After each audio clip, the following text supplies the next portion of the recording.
자, 이번 주 미국 국채금리가 롤러코스터를 탔습니다. 글로벌 금융시장에서 벤치마크 역할을 하는 10년물 금리는 5%를 가시권에 두면서 주식시장 발목을 잡았다가 또 하루 만에 1%포인트 넘게 급락했습니다. 미국 달러화도 멀미가 날 정도로 오르락내리락 했는데요. 나 홀로 잘 달리는 미국 경제, 또 이에 따른 금리나 기대감 약화가 시장을 요동치게 만들었습니다.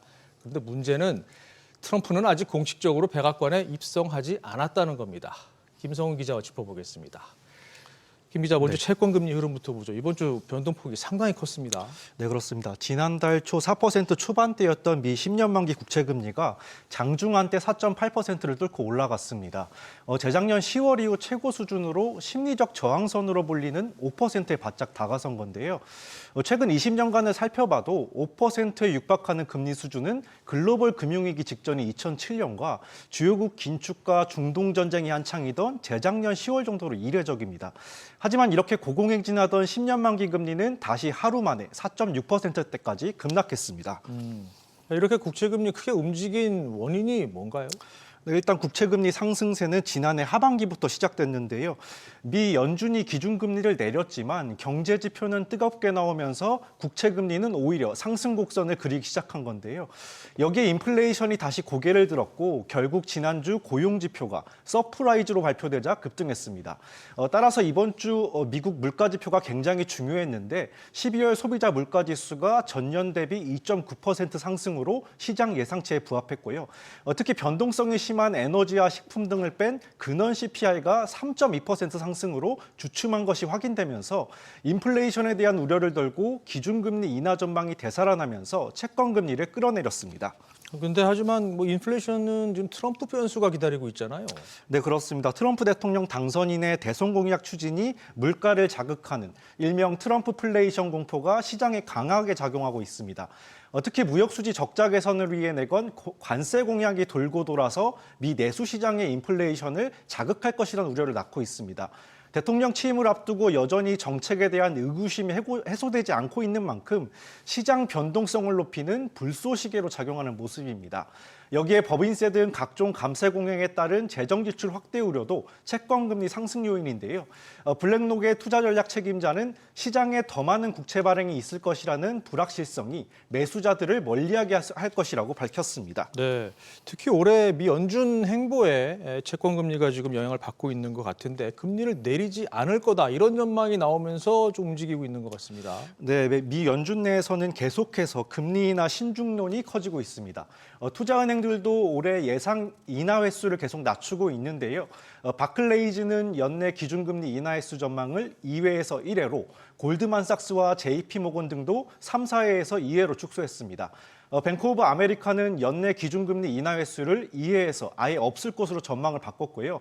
도이치뱅크도 연내 유지 전망을 이어가면서 연준의 속도 조절론을 넘어 금리 인하 중단 전망까지 나오고 있는 상황입니다.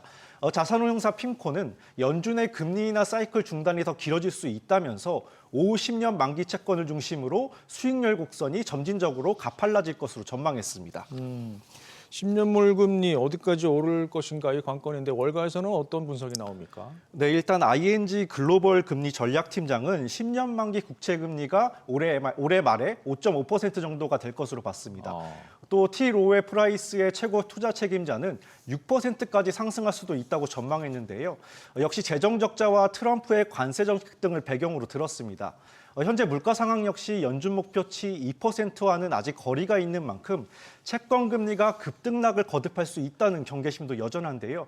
프린시펄 자산운용의 최고 글로벌 전략가는 공식 지표가 인플레이션과 성장 속도에 대해 엇갈린 메시지를 계속 전달하고 있다면서 시장이 앞으로 나올 경제 지표에 따라 급격하게 흔들릴 가능성이 있다고 경고했습니다. 그렇군요. 자, 미국 달러 움직임도 좀 보죠. 역시 변동폭이 컸습니다.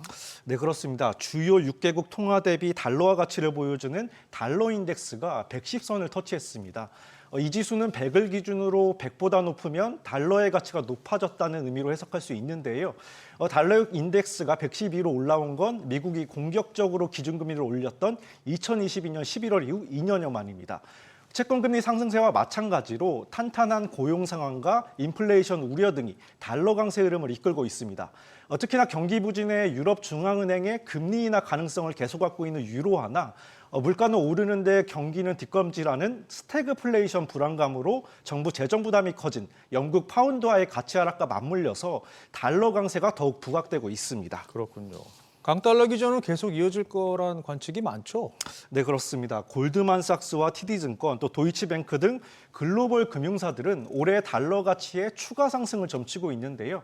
골드만삭스의 경우 트럼프 관세 정책 등의 영향으로 올해 달러가 5% 이상 추가 상승할 가능성이 있다고 전망했습니다. 미 상품선물위원회에 따르면 헤지 펀드와 자산운용사를 포함한 투기적 시장 참여자들의 달러화 상승 베팅도 337억 달러, 우리 돈으로 약 49조 원으로 2019년 이후 최고 수준을 보였습니다. 네. 자, 결국 트럼프 2기 행정부 출범이 최대 변수인데 다음 주부터 시장이 아주 예민하게 반응하겠어요. 네, 당장 월요일 취임식에서 트럼프 당선인이 경제와 관련해 어떤 발언을 할지 좀 관심이 쏠리고 있습니다. 인플레 우려를 낳고 있는 관세 공약의 경우 기류 변화가 있어 왔는데요. 당초에는 모든 수입품의 최대 20%인 보편 관세를 주장했지만 특정 품목에 대한 선별 관세 얘기가 흘러나왔고요. 여기에 매달 세율을 조금씩 높이는 점진적 관세 부과 방식까지 거론되고 있습니다. 국가경제 비상사태 선포 가능성이 언급될 정도로 트럼프 당선인의 정착 추진 의지가 강한 만큼 실제 그의 입에서 나올 관세 정책 강도가 시장에 다시 큰 영향을 줄 전망입니다. 여기에 강달러 흐름에 인위적인 제동을 걸 수 있다는 관측도 나오는데요. 미국과 일본, 영국 등 주요국들이 모여 환율과 관련해서 국제적 합의를 추진할 가능성이 제기되고 있습니다. 미주은행의 다이스케 카라카마 연구원은 1985년 플라자 합의를 떠올렸는데요. 현재 일본과 유럽도 강달러 조정을 받아들이기 쉬운 환경에 놓여 있다면서 인플레이션 우려를 덜고자 국가 간의 달러 강세를 꺾기 위한 조치에 합의할 수 있다고 내다봤습니다. 네, 잘 들었습니다, 김성훈.